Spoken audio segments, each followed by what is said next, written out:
W, Radio Avenue Web, la web radio consacrée à l'actualité citoyenne de la Côte d'Ivoire. Bonjour à tous et bonjour à toutes, et nous voici encore réunis pour ce numéro 80 de Radio Avenue Web, la web émission consacrée à l'actualité nationale du celle des régions de la Côte d'Ivoire. Actualité relue et revue par notre équipe, et comme chaque semaine, nous sommes ensemble pendant environ 30 minutes. http://avenue225.com Israël Yoruba. Au sommaire de ce numéro 80 de Radio Avenue Web, le journal c'est dans moins de 5 minutes avec Suika Ofi. Retour sur l'actualité forte de ces 7 derniers jours. Et juste après ce sera Ivoire Buzz, la revue de presse des médias étrangers et du web. Cynthia Eligé, comme chaque semaine, a lu la presse mondiale et parcouru plusieurs sites. Elle nous livrera les sujets ivoiriens qui ont retenu son attention dans ces médias. Dans l'autre partie de l'émission, Donatien Kanka et Judith Daé se partagent l'espace chronique. L'un nous parlera de droit et plus particulièrement de l'arbitrage, de la notion d'arbitrage, quand l'autre nous fera découvrir un espace abidjanais. Événements, mode, société, région, religion, diaspora, initiative. Toute l'actualité qui vous concerne sur Radio Avenue Web. C'est nous, mais surtout vous, nos web auditeurs.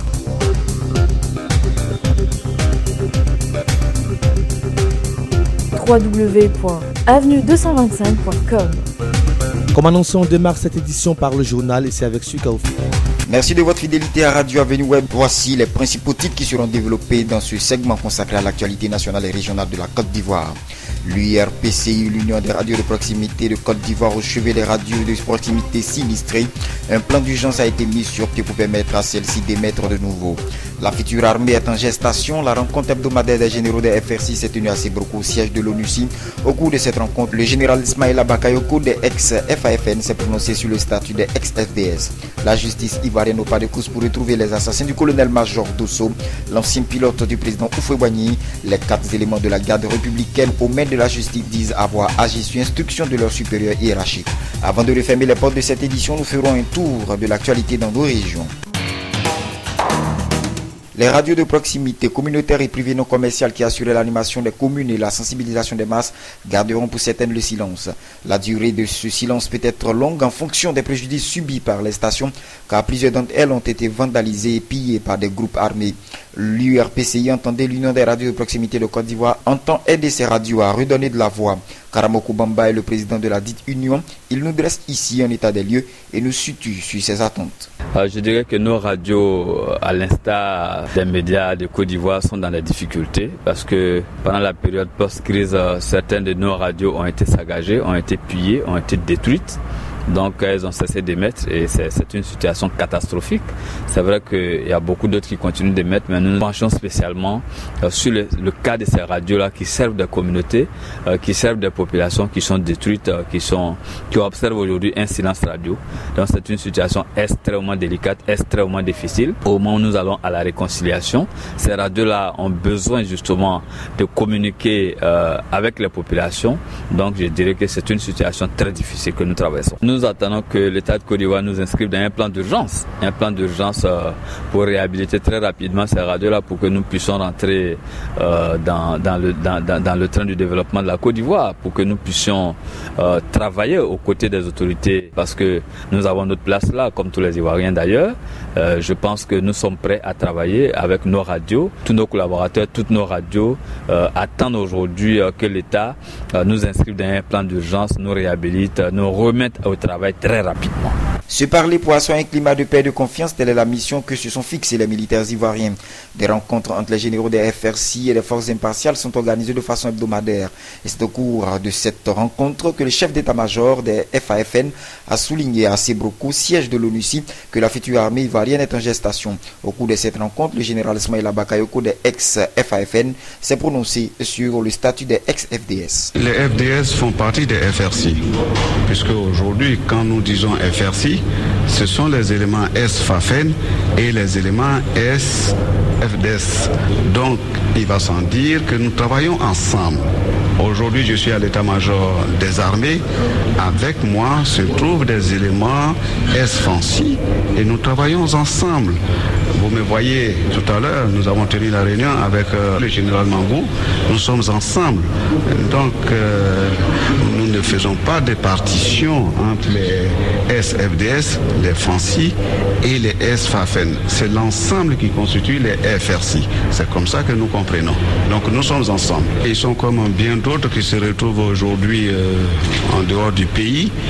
Mais nous les rassurons, les militaires, que en ce qui nous concerne, il n'y a pas de chasse à la sorcière et nous attendons que les uns et les autres viennent pour qu'ensemble nous travaillions. Ils demandent des garanties sécuritaires. Vraiment, nous avons envoyé des messages forts à leur endroit. Nous les attendons. Pour nous, il ne nous appartient pas de juger les uns et les autres. Celui qui a besoin de répondre de ces actes le fera en toute légitimité, c'est-à-dire devant la loi. Mais nous, militaires, ne sommes pas des juges, non. Qui a mis fin au jour du colonel-major Dosso? Voici la question à laquelle tente de répondre la justice ivoirienne. Elle est donc au pas de course pour retrouver les assassins du colonel-major, l'ancien pilote du président Félix Houphouët-Boigny. Pour le moment, les 4 éléments de la garde républicaine aux mains de la justice disent avoir agi sur instruction de leur supérieur hiérarchique. Voici les explications de Ange Kessi Kwame. Il est le commissaire du gouvernement. Concernant la disparition du colonel-major à la retraite Dosso, nous avons arrêté 4 suspects. Il y a 2 qui nous ont déclaré que le 12 mars, un groupe d'éléments au moment où régnait le blocus au corridor entre l'ambassade des États-Unis et l'ambassade de Russie, a interpellé le colonel-major, le général de Beaublé, qui était le commandant de la garde républicaine, leur a instruit, selon leur dit, de finir avec lui. Voici les termes qu'ils ont employés, finir avec lui. Sur le colonel-major, il y avait une somme de près de 4 millions qui se sont distribués. Ils ont également volé ses portables qu'ils ont revendus, selon eux, au black. Ces 4 individus, ainsi que le général de Beaublé, sont poursuivis pour arrestation arbitraire, suivi de séquestration, meurtre, vol. Les faits, selon eux, ont eu lieu vers 22h. Sur l'autoroute, il n'y a pas de lumière. Ils ont des difficultés pour reconnaître le coin. Donc, nous avons prescrit que les 2 autres suspects viennent s'unir à eux pour qu'ensemble ils puissent reconnaître le lieu où le corps a été déposé. Pour le moment, nous avons entendu 2 personnes. Les 2 autres sont en état d'arrestation. À partir du moment où ils ont demandé d'être assistés par des avocats, nous ne pouvons pas les entendre sur le fond. Évidemment, ils ne peuvent pas se cacher derrière l'ordre reçu pour accomplir un ordre qui est manifestement légal. Le colonel-major n'était pas un combattant. Il n'était pas recherché pour motif judiciaire. C'est un honnête citoyen qu'ils ont capturé et sont allés l'abattre sans aucun motif. À présent, l'actualité de nos régions. Le PNRC est la structure d'État en charge de la démobilisation des ex-combattants. Une équipe de ce programme national s'est rendue à Boaké pour faire un premier constat en vue d'affûter ses armes pour le profilage des éléments des FRC. À l'issue de cette visite dans la capitale du Nord, Keyi Edouard, chef de mission et conseiller spécial du coordonnateur du PNRC, a animé une conférence de presse pour présenter les actions à mener dans un futur proche. La revue des effectifs des FRC et le profilage des associés. Pour le mois de juin, c'est essentiellement Abidjan et environnant. À partir du mois de juillet, ce sera à l'échelle nationale. D'août à septembre, nous allons mener les opérations de démobilisation à l'intérieur du pays et même au niveau d'Abidjan. Nous avons une opération de profilage et de démantèlement des groupes d'autodéfense. En août, nous avons profilé un total de 5312 personnes. Nous avons pu enrôler volontairement 37 miliciens. Désormais, nous nous situons dans la logique de développement. Nous voulons des projets durables. À Kéré, cette fois-ci, nous sommes dans le département d'Odiéné. La division des droits de l'homme de l'ONU ici accompagne les populations locales sur la route de la paix et cela s'est traduit par ces journées organisées par la division à Kéré.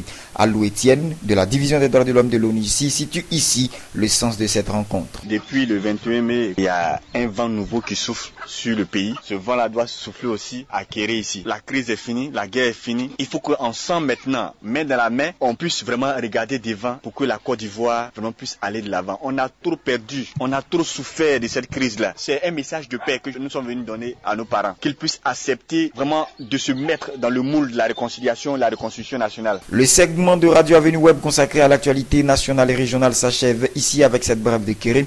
À la semaine prochaine, et ne manquez pas de suivre le fil de l'actualité sur notre profil Facebook, notre fil Twitter et surtout notre site www.avenue225.com. Merci Sui pour toutes ces informations. On prend rendez-vous pour la semaine prochaine. Tout de suite, la revue de presse des médias étrangers avec Cynthia Ligé. Bonjour Cynthia. Bonjour Euro, bonjour chers web auditeurs. Dans cette revue de presse, on parlera longuement de l'appui de la Banque africaine de développement là-bas dans la Côte d'Ivoire. Et comme il fallait s'y attendre, on parlera un peu de sport avec la victoire des éléphants.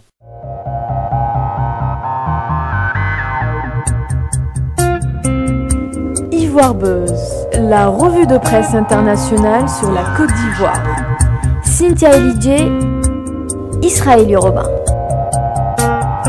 Mais commençons avec l'appui financier de la BAD au profit de la Côte d'Ivoire. C'est en tout cas le titre qu'on a pu lire sur le site de Radio France Internationale.